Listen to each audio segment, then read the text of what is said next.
টাকা আয় করা যতটা কঠিন তার চেয়েও কঠিন হলো সেই টাকাটা সঠিক জায়গায় খরচ করা। আমাদের মধ্যে অনেকেই আছেন যারা বেতন পাওয়ার প্রথম সপ্তাহেই রাজার মতো চলি, আর শেষ সপ্তাহে এসে হিমশিম খাই। এর মূল কারণ আয়ের অভাব নয়, বরং পরিকল্পনার অভাব। আজকের ব্লগে আমি আপনাদের শেখাবো কিভাবে মাত্র ৩ মিনিটে একটি পারফেক্ট বাজেট তৈরি করে আপনি আপনার আর্থিক জীবনের নিয়ন্ত্রণ নিতে পারেন। বাজেট কেন প্রয়োজন? অনেকেই মনে করেন বাজেট করা মানে হলো নিজের ইচ্ছাগুলোকে মেরে ফেলা। আসলে তা নয়।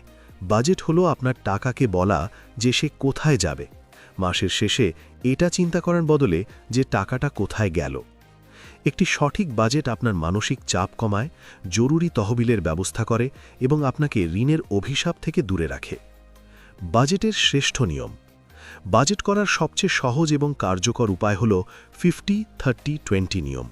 আপনার মোট আয়কে 3টি ভাগে ভাগ করুন। 50% প্রয়োজনীয় খরচ।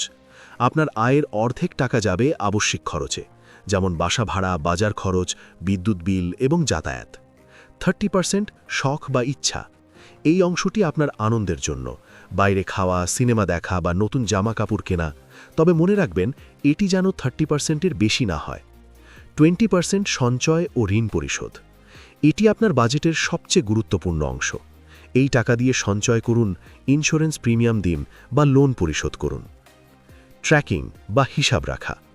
বাজেট বানানোর চেয়ে সেটি মেনে চলা বেশি গুরুত্বপূর্ণ। প্রতিদিনের ছোট ছোট খরচগুলো লিখে রাখার অভ্যেস করুন।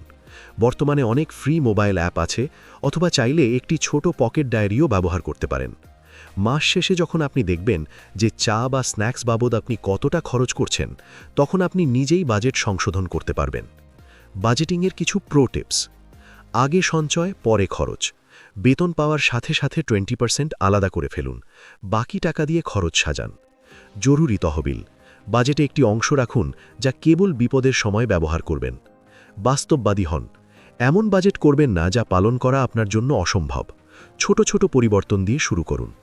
বাজেট করা মানে কৃপণতা নয়, বরং এটি হলো আপনার লক্ষ্য পূরণের একটি রোড ম্যাপ। আজই একটি কাগজ আর কলম নিয়ে বসে পড়ুন এবং আপনার আগামী মাসের বাজেট তৈরি করুন। মনে রাখবেন, আপনার টাকা যদি আপনি নিয়ন্ত্রণ না করেন, তাহলে টাকাই আপনাকে নিয়ন্ত্রণ করবে। ভিডিওটি ভালো লাগলে লাইক দিন এবং আপনার বাজেট প্ল্যান কমেন্টে শেয়ার করুন।